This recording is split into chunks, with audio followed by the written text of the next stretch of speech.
Thanks for coming. My name is Kutlu, and I'm running the Entrepreneurship Center at Sabanci University. The main thing I do is called SUCOOL, which is the Sabanci University Startup Company League, which is an incubator for technology startups. The center started last year, and it's a joint initiative of engineering, social sciences, and the management school. And at SUCOOL, we will be choosing 10 technology teams every year and supporting them with office space, with mentoring, with consulting, and with immersion tours such as this. And this year, we started working with 9 startups. 5 of them are here. 1 of them will go to Singapore. And one of our ideas is that we want to link Turkish entrepreneurs and Turkish ecosystem with other ecosystems. In Silicon Valley, we have a partnership with MIT, a partnership with the National University of Singapore, and we want to build similar relationships with UK, with China, with Korea, with Japan, and with the other emerging and leading ecosystems of the world. So this center also works with corporate sponsors, and TTNet is our main sponsor, and I want to thank TTNet for actually enabling us to come here to the Silicon Valley Immersion Tour. And yeah, so at Sabanci University, the main thing we do is the SUCOOL pre-incubation effort. Then we also have social entrepreneurship programs and other entrepreneurship training programs. But I'll tell you a little bit about what's happening in Turkey. Maybe I think this is interesting. But before I do that, a little bit about myself. I went to school here, I studied engineering, but didn't practice engineering. I actually went into finance, worked in investment banking for about 4 years in New York. Didn't like it that much. Then I worked in Indonesia for a year, returned to Turkey in 2006, and worked as part of the founding team of Endeavor Turkey, which I had a chance to meet some of Turkey's first leading technology entrepreneurs. Actually, Bahadur is one of them as well. And also the emerging ecosystem. So that was in 2006. And since 2006, I think there is a remarkable change in what's in the level of activity, especially from the investment side. And part of that is that there has been some exits. Gitti Gidiyor sold to eBay. Marca Foni first partially sold, then fully sold to the South African large internet group. And there has been other international investments into Turkish assets. Yemek Sepeti got a few international rounds. Other private shopping and group buying assets also got international interest. So the first thing is that I guess we started having our first exits. So it started to make it more interesting. But the other interesting thing is that the government started to give more and more support, and also a variety of different levels of support. So TÜBİTAK, which is the National Science and Research Organization of Turkey, gave 20 universities grants of 1 million liras per year for 10 years to build their technology transfer and entrepreneurship centers. So all of a sudden, this started the ecosystem of technology transfer and entrepreneurship centers at universities. And then the Treasury also passed the angel investing law, and actually of giving tax breaks to angel investors who invest in certain sectors, non-service areas, and they are able to get 75% of their investment as a tax relief from their personal taxable income. And this is one of the top support and incentive schemes in Europe. I think top 3, maybe on par with UK, according to the European Business Angel Network Association. So very progressive and ambitious incentive for angel investing in Turkey. So as you know, also in the fund, in the venture VC side, Turkey started to have its first funds materialize. So 212 started operating. Early Bird is out there now. Revo Capital is out there. So we are having our first institutional VC funds, but early stage funding is a bit of a problem. So angel investing is a solution, and the government has seen this as one of the key elements and started to give these incentives to increase the number of angel investors in Turkey. And we are seeing more activity. The angel networks are increasing. The universities are forming angel investing networks. At Sabanci University, we have started the angel investing network, and we'll be investing in startups from our ecosystem and around the ecosystem. Boğaziçi University is starting an angel investing network. Koç University is doing this. So the number of angel investing activity in Turkey will really increase. Plus, also there will be another fund that will co-invest with angel investing networks. So yet another layer of incentives. And plus, also TÜBİTAK announced a program to invest in VC funds that invest in R&D. So they made a call. I think they will be investing in 4, 5, or 6 funds. They've just announced these. So they are catalyzing the formation of new VC funds in Turkey. So I think all of this will help a lot on the investing side. And on the pipeline side, on creating and raising the quantity and quality of entrepreneurs and projects, this falls also partially to the universities.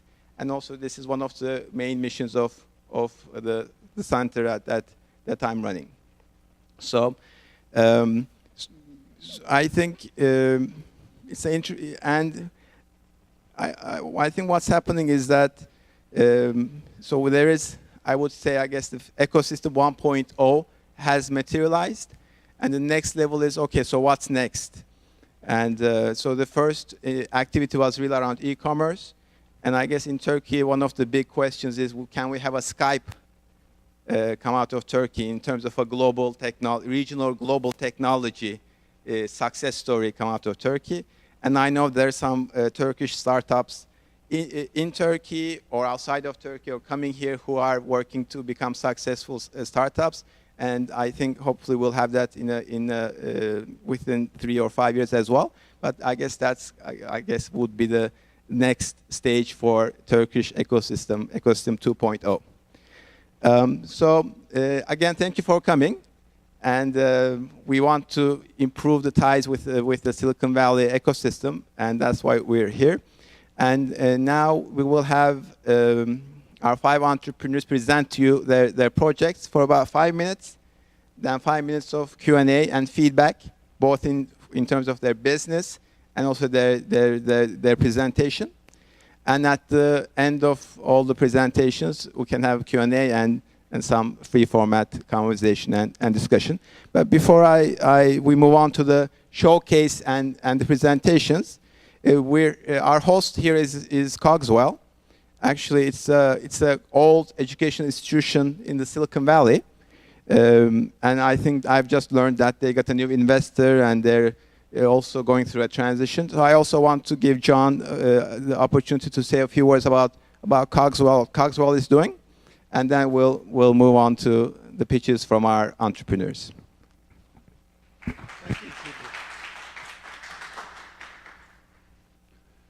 I'm delighted to see everybody. Thank you for coming out. This is a great experiment, and I hope that you are going to learn. There's a community of people here who really are spanning the globe. And so I want to ask a couple questions to start with. How many people here were born in the U.S.? Okay. So we have a small group. Where were you born?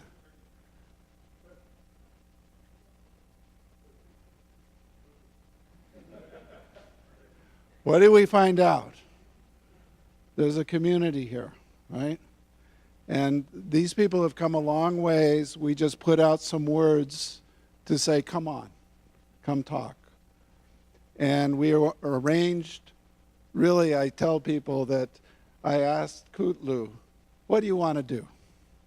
Do you want to come and be in a classroom and we can talk about entrepreneurship, or do you want to meet startups? He said, meet startups. I said, oh, okay. What about going to museums and Apple or meet startups? Meet startups. What about incubators and startups? He said, both. So this isn't a tour. This is not educational. This is building businesses and relationships. This is community. So I want to applaud everybody who came, and I want you to feel comfortable telling the people you know about coming here and meeting people like this, because we have had put them in front of investors, entrepreneurs, people who run incubators, and they have shared their plans. And they have gotten feedback from, I think this is great, to, I think this is terrible. Why are you doing it? Are you crazy? Right? In other words, no different than anybody else who wants to start a business here in Silicon Valley. And to a certain degree, we here at Cogswell think that's something we can offer, that we can provide a lens to Silicon Valley. And in reality, entrepreneurship is a lens into business in general, into ecosystems. And the reason is if you go to a bank and you ask them to describe their business, what are they going to say? Nothing, right? But you go to an entrepreneur and you say, tell me about your business, and he's going to tell you everything, right? So entrepreneurs give us all the gift of their passion, of their intelligence, and of their drive. And we can learn our ecosystem better by seeing what they do. And we can find where we better fit into that ecosystem and where our skills can match up with what they're doing. So with that, I want you to enjoy and support the entrepreneurs who have come so long to speak with you, and look forward to getting to know you as we do more of these things in the future. Thank you. So before we move to the entrepreneur, I just want to say, so 5 entrepreneurs are here. We have a few didn't come. I'll just mention in one sentence what they do. So if any of these words, keywords, or is of interest to you, you can let me know and I'll introduce them to you. So we have a startup working in improving the efficiency of solar panels. One startup that does analytics and platform to enable mobile app developers to manage push notifications. Then we have another startup that does kind of a crowdsourced system of discount discovery, and also for the retail brands to be able to give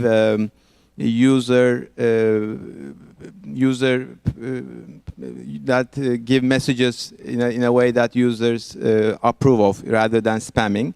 And so those are, and then we have one startup working in the area of mobile ordering and payments at restaurants. So these are the remainder of our portfolio.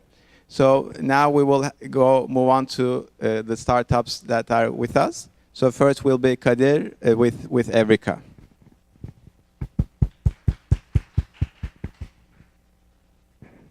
Thank you. Hello, everyone. My name is Kadir, and I'm co-founder of Evrika. What we do is we develop hardware and software to optimize energy and light usage in smart home systems. So what we do is we build a device which detects your presence, and according to that information, we can turn off the unnecessary lights, or we can cut the power of the devices which consumes standby power. So in households, there is 2 problems that I want to focus. The first one is energy saving. Currently, according to data, 20% of the electricity bill is because of lights. So the main problem with the lights that we sometimes forget to turn them off.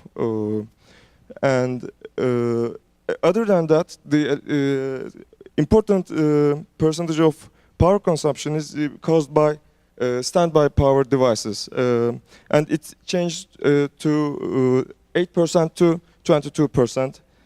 And the other thing that we focus on home, that we want to increase our comfort. We don't want to get up and do some stuff. We want to do that right there where we are sitting or sleeping.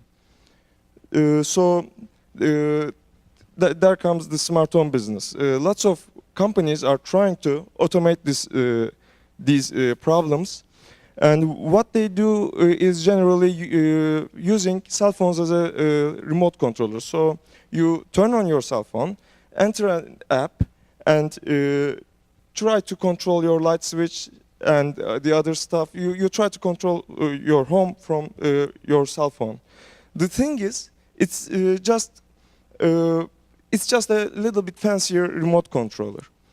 One of the problems with this approach is it requires more, if you are thinking about light switches, it requires more steps to control a light switch.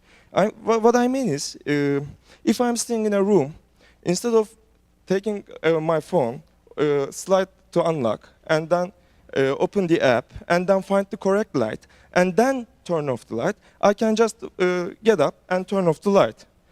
And the other problem is, let's assume that you are carrying a baby, or you are carrying a tray, and you are moving from your kitchen to your living room.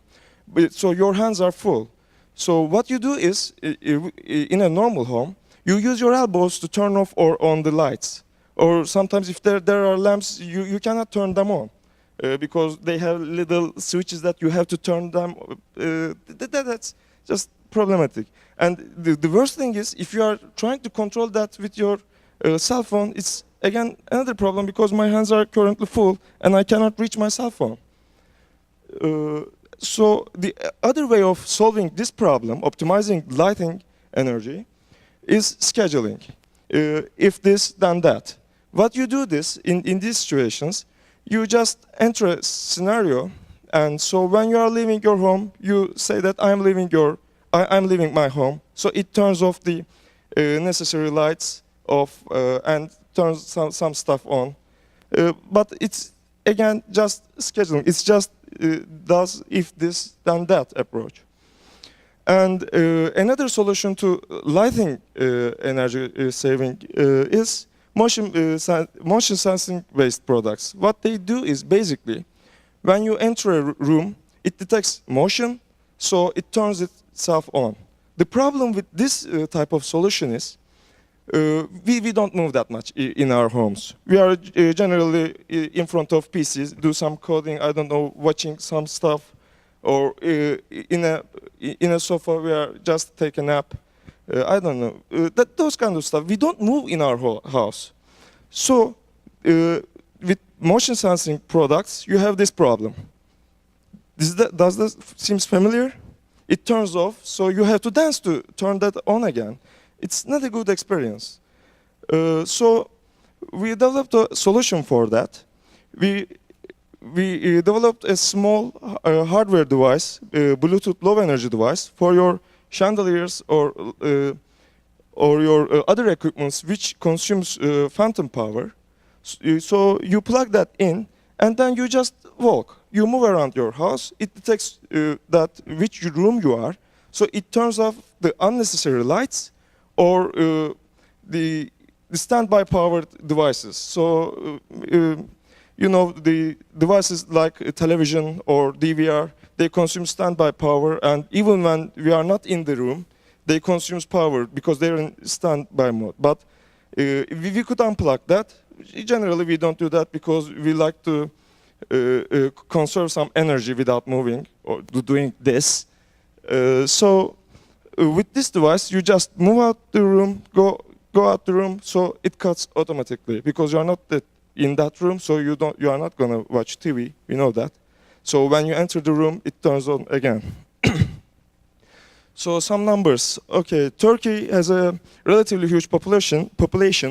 So we have around 19 million residences in Turkey, and 95 million daily used lighting equipments. So it seems like a good market for a startup company, smart home company especially, because smart homes currently virtually non-existent in Turkey. There are some developments, and there are some companies who does that, but it's still growing. There's a potential. And the other than that, just for 2014, just for this year, 639,000 new residences are planned to build. So there's lots of construction going on. So we can do a B2B type of business with them too. And this is the team. This is my co-founder. We are both mechatronic engineers. We have graduated from Sabanci University at 2009 and 2011, and we are working on various projects together since 2007. And so far we developed various prototypes for smart home applications. We tried to do some curtains, tried to do remote controlled dimmers, cell phone controlled dimmers, and then developed and manufactured one of them, remote controlled or cell phone controlled dimmer. And we had a chance to test the market with that product. And we decided that there is a huge competition in the whole smart home market. So instead of that, we decided that we should take a vertical of smart home market, and we come up with this idea. And currently, we applied for a government grant. We applied to TÜBİTAK's program, and we are waiting for the result of it currently. And we are now we are developing a prototype. We had a proof of concept prototype. Yes, it works. And we are improving ourselves on business management because we don't have a business guy in our team. And we know that we need a business guy. Or if we can't find anyone, we will try to cover that area too. And we are currently looking into suitable sales channels for the products and looking for investments. That's all from me. I would like to, if you ask me questions, I will gladly answer them. Thank you.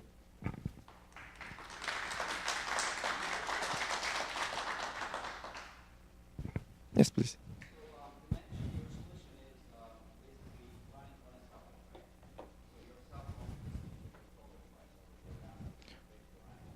There is an app is running, but it's not the whole controller device. We have a hardware around the house, so it's all of them has something to say about the.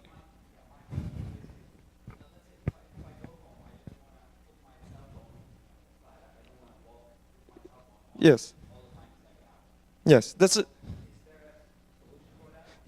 a great question.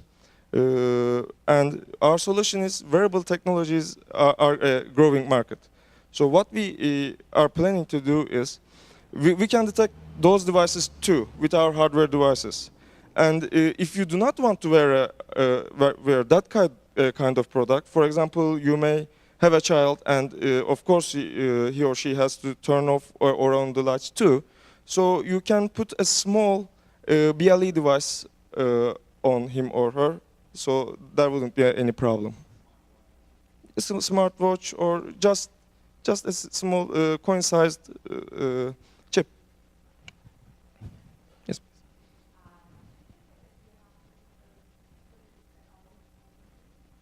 BLE, Bluetooth Low Energy.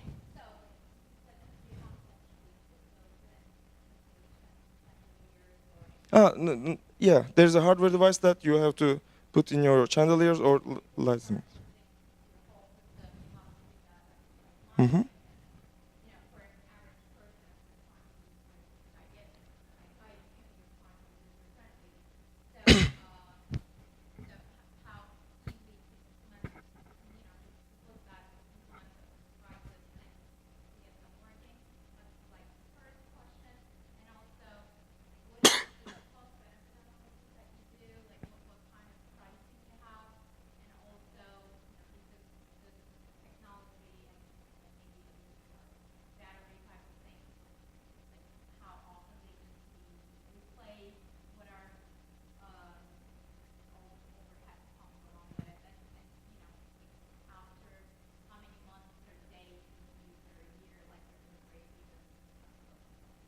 Okay. The answer for the first question is For the plug type of devices, for your television standby power consuming devices, it's very easy because it's just like an outlet and a plug.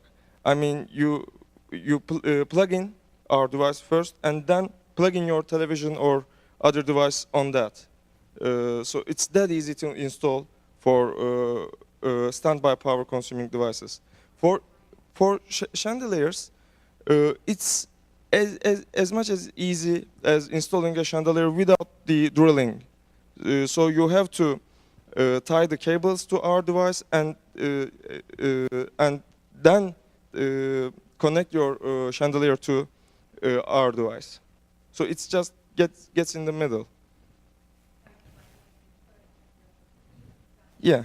Yes. That's yes, that's a little difficult for some people.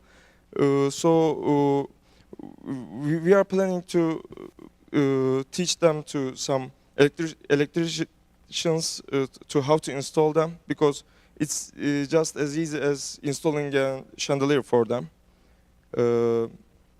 We are trying to solve that problem in that way. And your other question was about break-even.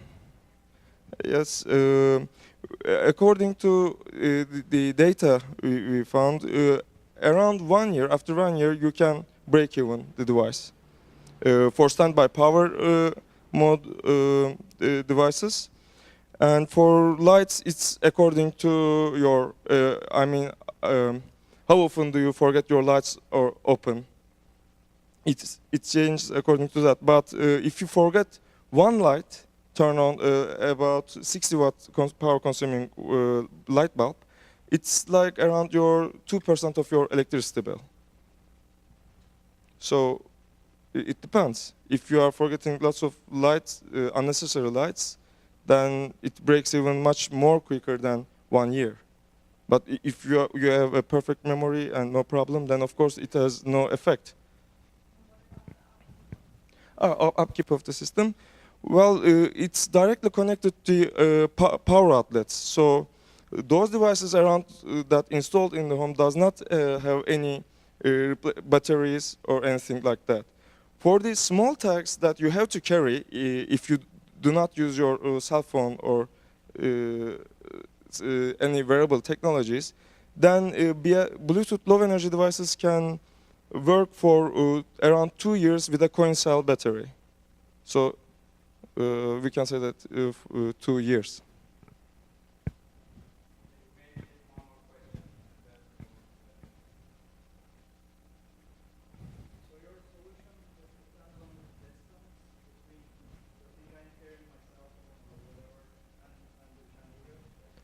No.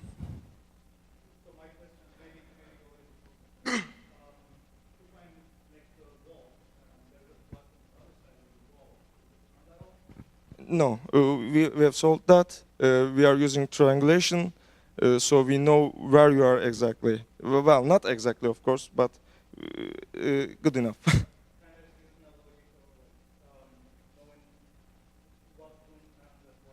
Yes.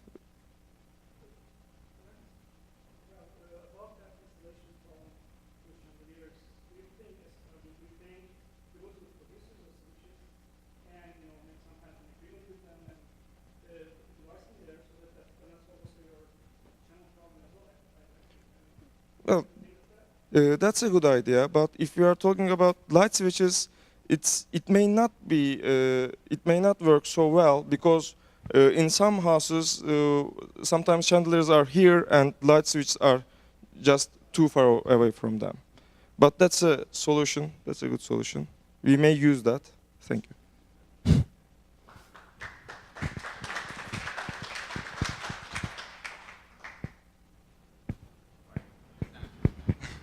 And our next presentation is from Anil. He's gonna talk about masinga. Thank you.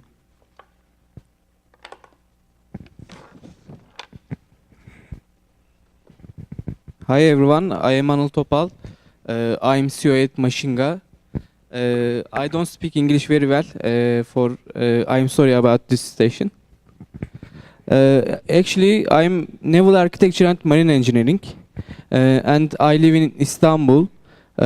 Istanbul is the world's fifth most crowded city with 16 million people. That's why traffic is one of the biggest problem in the city.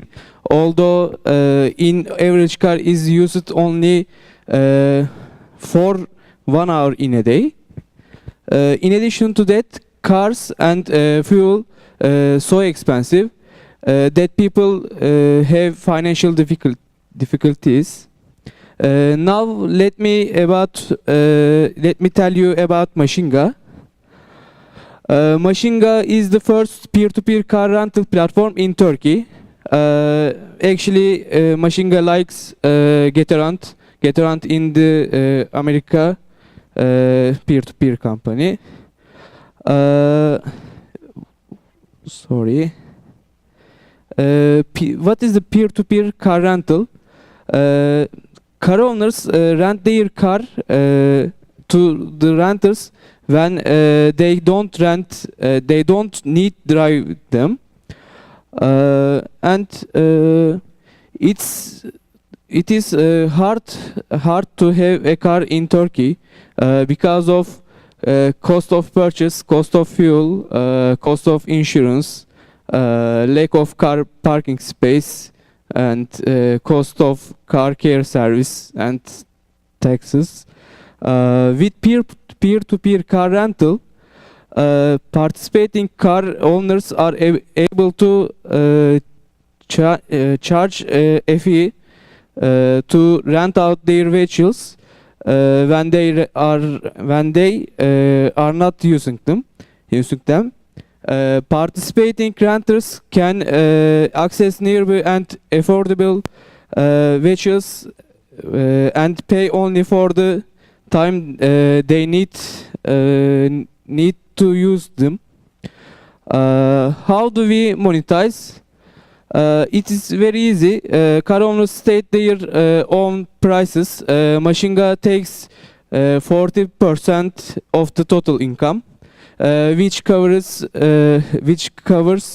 renters' insurance and operating expenses and roadside assistance. And the rest of it is given the owners.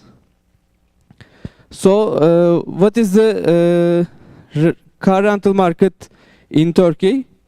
The car rental market is worth $7 billion and increases 20% every year. Let me introduce our team. It's me. Yeah. I'm CEO and co-founder.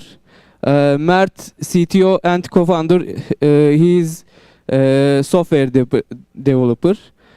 İlker is Android and iOS developer. Emir, SEO and social media specialist. We are a founder team. And Göksu, intern business management specialist. And Deniz, intern marketing specialist. And thank you.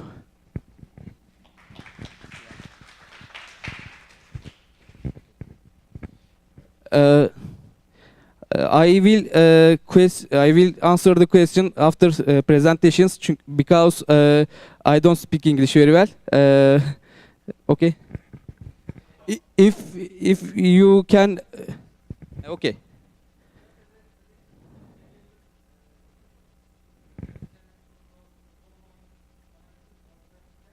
Yeah. Yeah.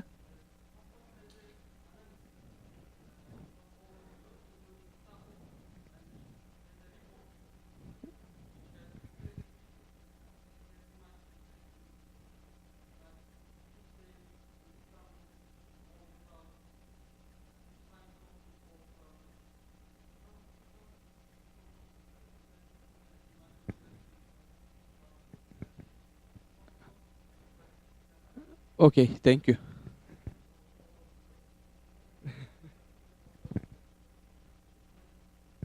TomTom.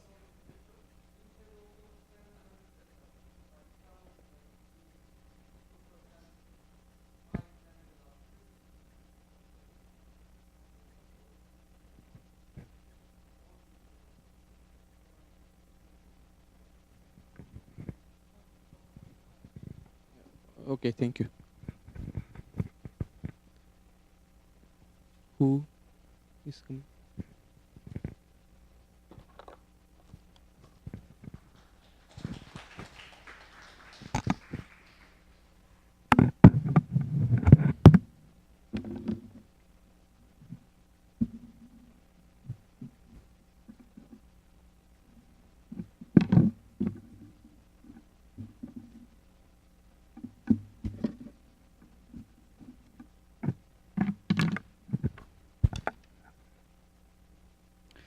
Hello everyone, I'm Oğuzhan Urulu and I'm co-founder and project manager of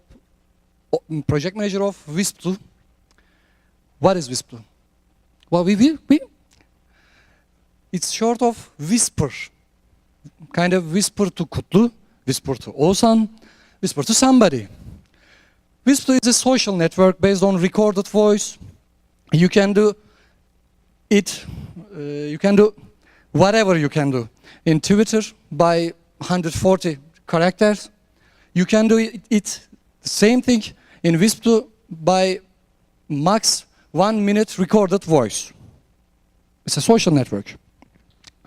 WISP2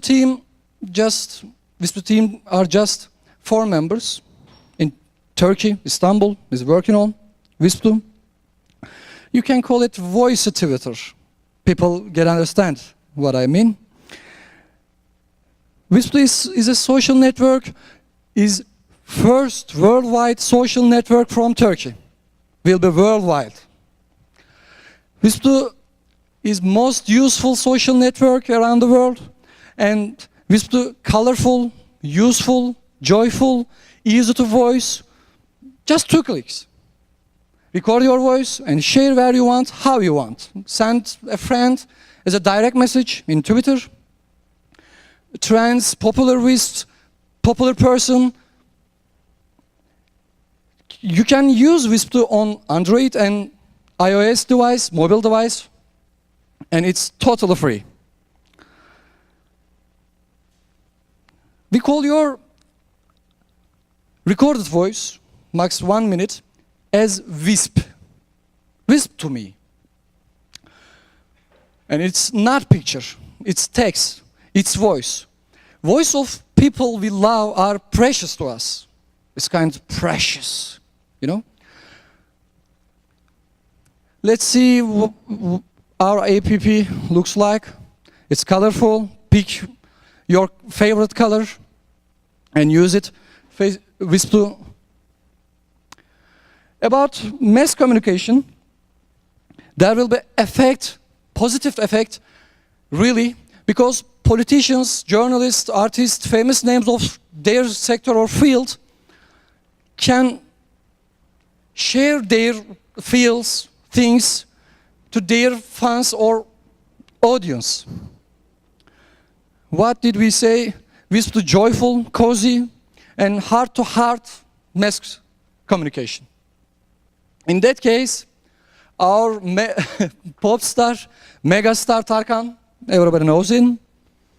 Tarkan record a WISP by using WISP2 and share that WISP on Facebook and Twitter account and get reach millions people, maybe over 4 million people. Okay, maybe you don't like to use social networks. I don't want to use Twitter. I don't want to use Facebook. Okay, use WISP2 for your personal usage. For example, audio note taking on every evening on your bed, diary, saving precious or important moments in your life. And you can set your WISP as a WISP alarm. Set the date and exact time, and alarm will ring. And that will one more thing. Conventional media will be affected by using WISP2. Political critics show, maybe late night show, radio show, can reach their listener and viewer by using WISP2. They can get feedback by using WISP2, like this, for example. WISP2 widget is in preparing right now. You can get into the wisp2.com and take your WISP embed code, and you can put it on your personal or corporate site. And that way, people are not WISP2 user can listen WISP, like that way. This is a site from Turkey, popular site.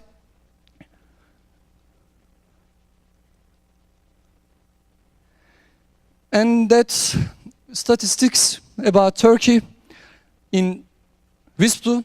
When we will reach 1 million active users, approximately we will 12 million WISP. These WISP will be listened 240 million times.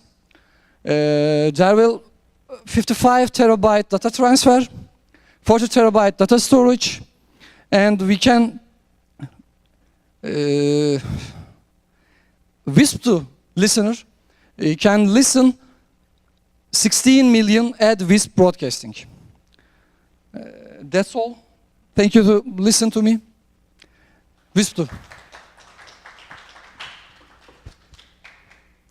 Yeah.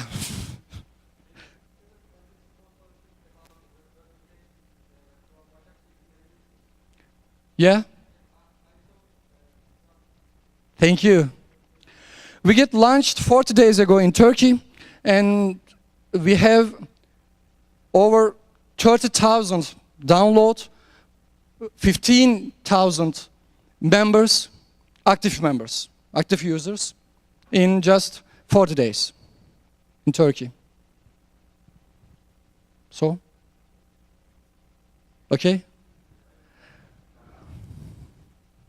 Yeah. Türkçe de olur.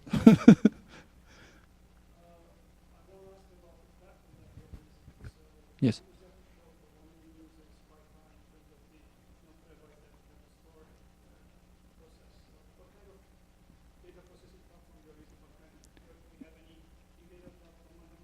Yeah. Yeah. We are coding in Visual Studio and on website, but we're using database MySQL right now. Maybe we will change it for that.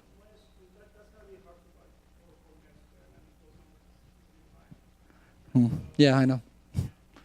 We have to change it in future, but I don't know how. Yeah, yeah, thank you. Okay. And I would like to present Greenoscope CEO and co-founder Ali Can.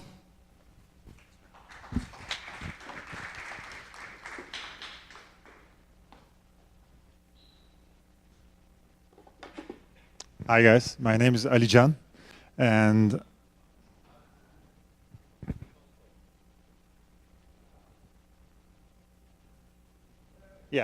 I'm the founder and coordinator of greenoscope.com, which is a B2B e-marketplace of materials and services for green buildings. So, let me make it more clear. You can call it like an Alibaba.com for green buildings projects. It doesn't cover just green building materials and services, but all building materials and services, but it's just for green building projects. Maybe some of you know LEED certification. How many people here know LEED certifications in the US? So it's a lot still. And there are 20,000 LEED green building projects all over the world now. 15,000 of them are in the US. And with the success of LEED by US Green Building Council, Now Germany, France, and Turkey are publishing their own green building certifications, and the UK as well. And there are, again, hundreds of projects in these countries as well. So the market goes by green building councils. In every country there are green building councils in which we find our users, where to contact them. And there are 65,000 LEED accredited professionals, in which 29,000 of them are LEED Green Associates, and I am one of them as well. So the buyer side, as you know, in building projects, they are architects, contractors, project managers, green building consultants. And on the seller side, we've got not only green building materials suppliers, but also services suppliers. And we are in the intersection of two trends, e-commerce and clean tech, and we are based on different pain points of different users that we met in different exhibitions all over the world. So one of them is the hardness of green building certification prerequisites, because in one hand, you got the credits, green building credits, that you want to earn, like LEED silver, LEED gold, LEED platinum, etc. But you know what? It increases your costs. And when it increases your costs, you are in between. You need to get a balance. So we try to make it for you, to make it more simple, to make simulations with different product combinations, so you can learn how much is the cost with this combination or this combination, and which credit, which certification can I get with this cost. Secondly, there is a lack of international access to green building markets. They are still too national, even in Europe. Even in US, you've got a big market, but in Europe, they are very segmented. And getting building materials more sustainable. This is the last, but one of the most important points, because many of the suppliers that I contact personally in Turkey, they say, within all the daily hurdles of my business here, I can't concentrate on making my products more sustainable. So can you help me? Find me some consultants, find me some companies that might help me do R&D for my products and get them more sustainable. So we will also help them in that. So for now, the supplier membership fee is very accessible. It's just $300. It makes almost $180. And we will also have extra fees, such as Green Building Projects Directory, as we have all the green building projects in Turkey now in the website. And we've got their buyers as well, such as architects, contractors. So within the time being, we can make them with an extra fee.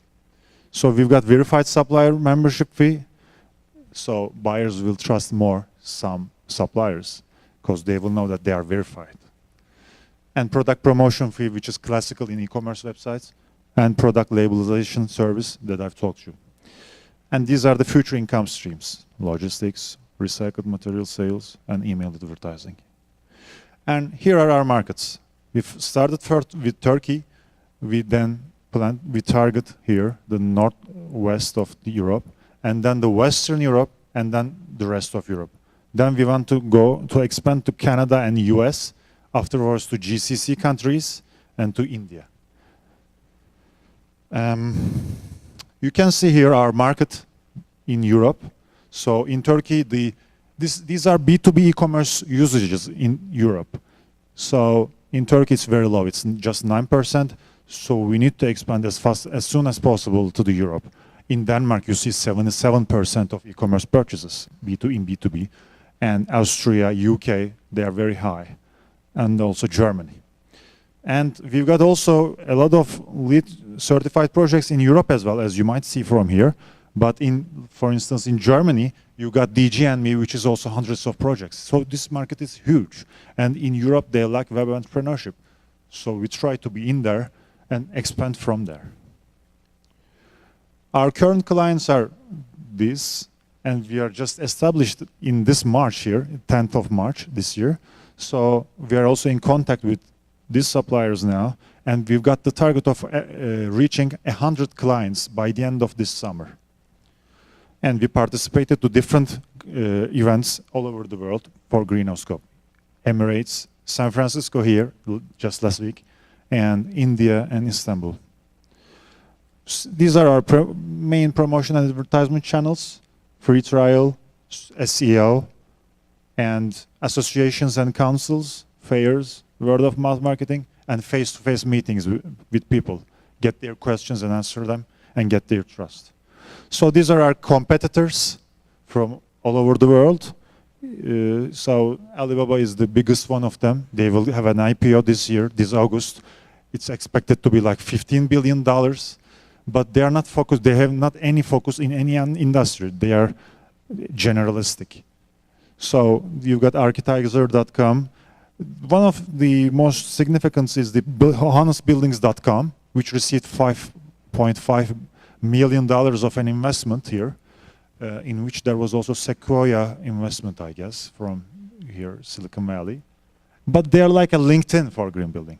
But we are trying to be an Alibaba for green building. And these are others are catalogs. You can just put them together in a PDF file. They are not interactive. So these are our projections to reach, hopefully. And for this year, we've got this target of 825 suppliers, and we plan to break even by the 13th month. And our ultimate target for now is 6,500. Our competitive advantages are as here. We are the first e-marketplace focused on green building in EU. Competitors are national. This one is interesting. Like in Facebook, you can tag people in pictures. So these people get notified that they are tagged in a picture, right?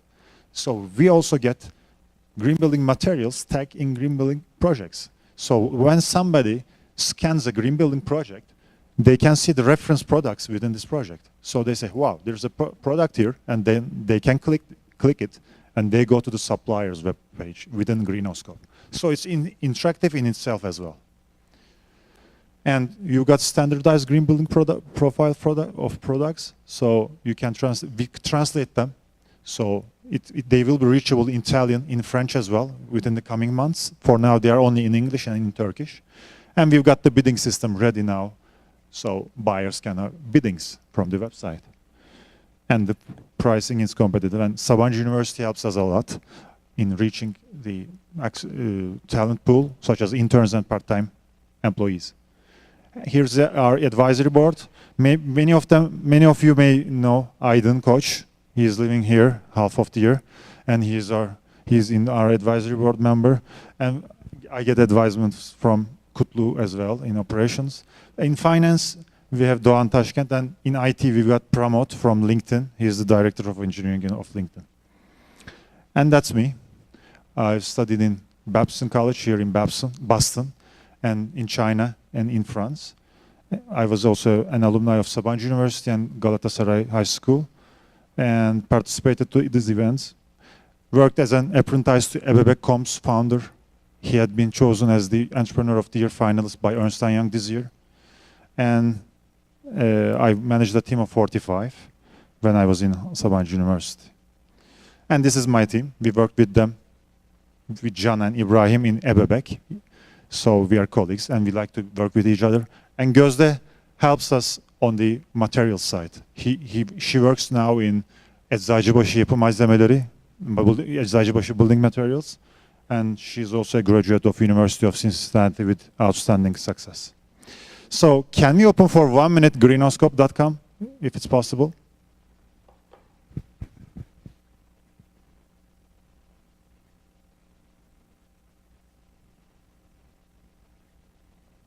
Put an E there. Put an E at the end. Here. E.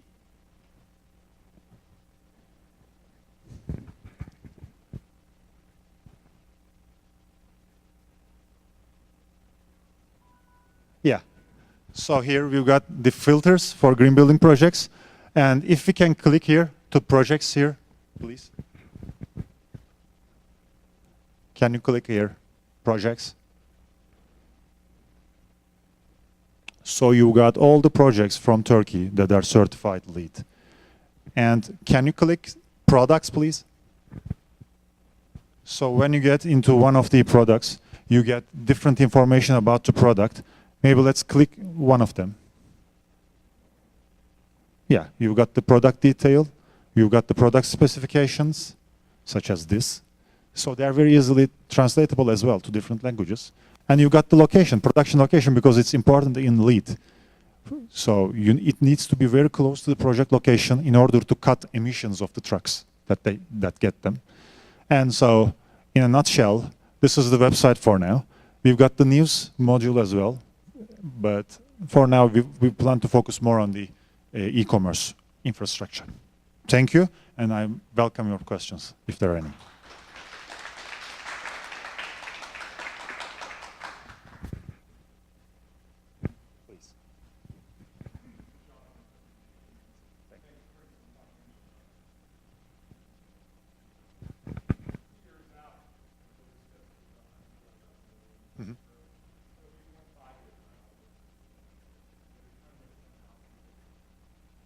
For the 5th year, you mean?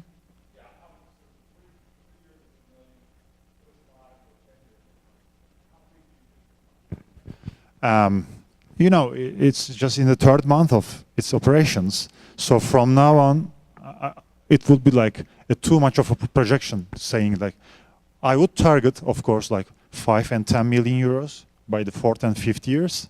But who knows, if I can get enough success, it can be like 10 and 50 million euros as well. But from today, it's hard to predict a little bit for the 4th and 5 years.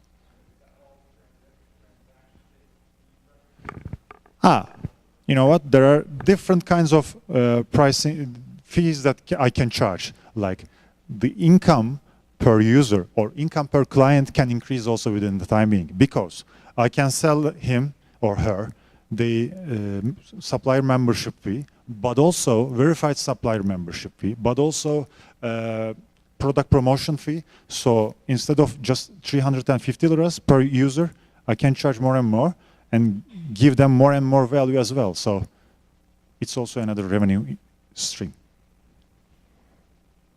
Any other questions? Please.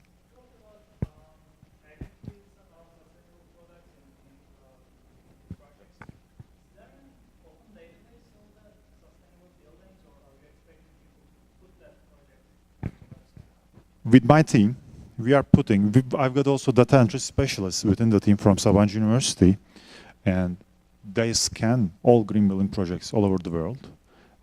And they also scan, it's the hard part. Scanning projects is okay. There are some directories that you can see the names. But scanning the buyers is a different thing, because it requires time, it requires commitment, you need to verify them. And yeah, they find all of them one by each country. Now we've got Malta here in the country, sir. Can you click it? The country. We've got Turkey now. We've got Denmark projects, Luxembourg and Malta now. And we plan to cover all of them, all European Union countries. And we, sorry? For now, they are open. When you click projects, you got all the projects inside. But within the timing, maybe it's going to be change. It's going to change. We will not show the buyers of projects to everybody, because there's all this time consumed, all this concentration of my team. This is one of my advisors actually. He told me you shouldn't show them free now. Any other questions? Please.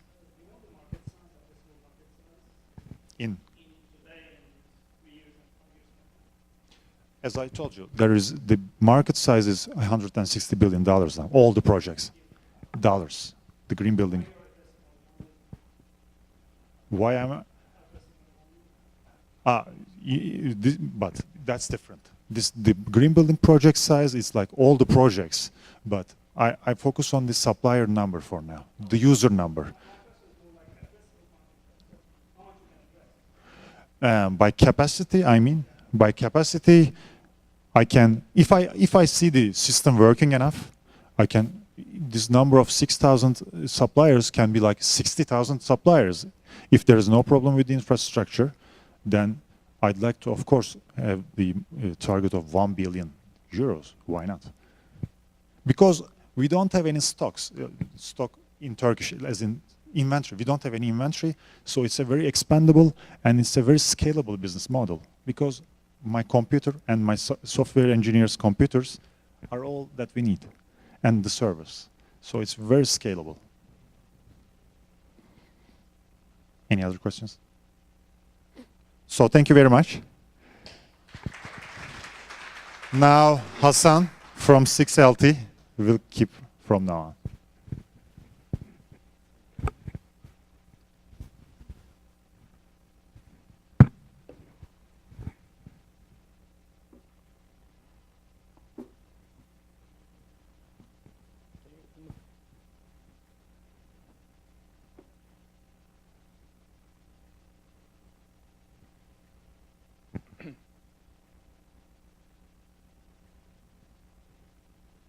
Welcome everyone. Welcome everyone. My name is Hasan Gökhan Demirhan and this is 6LT.com.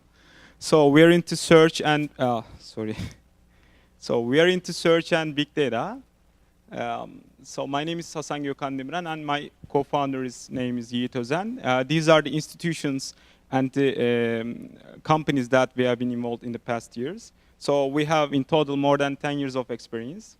So there is a new trending user behavior in which people are very eager to reach the data they are looking for, and especially the mobile users. So this is a very popular banking website in Turkey. They removed all the links and all the navigation bars in their website and just put a search widget in their website like that. So their intent is to help the visitors to reach the information they need immediately. And they pay about 10,000 per day to Google infrastructure, and the largest budget of alternative distribution channel of the bank. But they are not happy. It's not because of Google product is not bad. It is because it is very hard to configure. So this is an example, Salihli, which my family is living there. When I search Salihli branch of the this bank location, I couldn't find, I can't find any result here. So the problem is software and hardware systems for search is really costly and really hard actually. Because the relational database system, conventional database systems are not designed for text-based search. So the more data, the bigger problem you will face actually. And the most for your visitors of view, search relevancy and speed is very important. And not to mention the vendor solutions are taking months to deploy and too much money. So what about us? 6LT actually develops cloud-based, scalable, real-time indexing options, enterprise search engines. So what we do is, we help companies to implement a site search in their website with few clicks so that their visitors could have a search experience that they can find in Amazon.com. So we are Google for your own website. So what you do is basically, what we ask you to do is basically, you sign up your URL in our website, and our crawlers start to crawl your website, and we just ask you to put a JavaScript code into your website, and that's all. We do all the rest. So our solution, lots of data can be searched. I mean, we are scalable and we are really fast, 300 times to our normal conventional database systems. And if you use us, you will avoid maintenance, hardware and software maintenance, and investment costs, and educational for your technical guys, not to mention the installment period and integration bit, and you don't code a piece of thing. So by doing that, we help the efficiency of your company, and we improve the revenue of your company in average to 30%. So these are the main features of our product. As you type something like here, the search results just come up immediately, as you see in Google. So, and you will have an advanced filtering option like you have, and if you make a typo, we will fix it, and we say, did you mean this? And we will show up search keywords related to your search results. So our business model is basically we charge an amount per. We are in SaaS model, and we charge based on your number of search and data you have. So the market size, our addressable market size is exactly about $18 billion, and each percentage of search queries between 500 million and $5 billion. And not to mention about 750 million active websites. So our milestones, we have been accepted in these programs. These are on, some of them are international and some of them are based in Turkey, and many of them were the very first one. And we have support about 100,000 for our service from these services. What about the competition?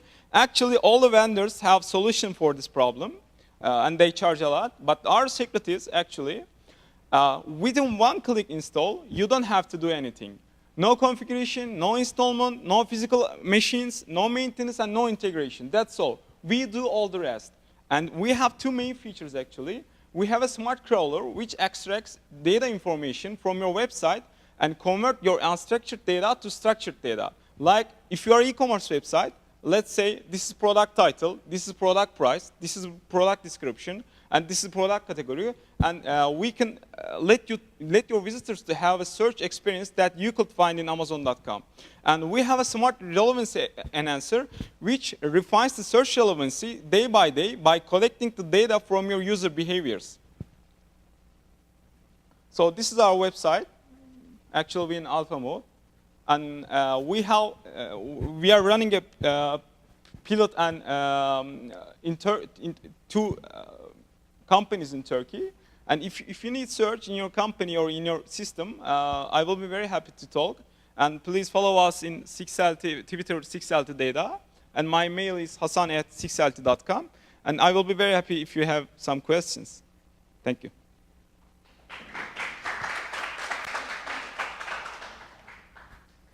I'll just say a few words, and then I think we can just do some more informal chatting and maybe private one-on-one questions. I think there were a few people just who came late, so the Sabanci University Incubation Center is open to everyone, not only Sabanci University students or alumni, so it's open to everyone, so everyone can apply. So this was our first class. You met 5 of the nine projects we're supporting. So encourage people around you to apply to our program if they feel they want help in terms of finding product market fit, get mentoring from our mentor pool, and get exposure to international programs. And we are also forming an angel investing network, as I said, so that if you want to follow Turkish startups and want to invest in them, so also get in touch with me. And there are some tax advantages in Turkey as well, so you can follow them. So once again, thank you very much for coming and being part of our first showcase. And yeah, hope to see you again soon. Thank you very much.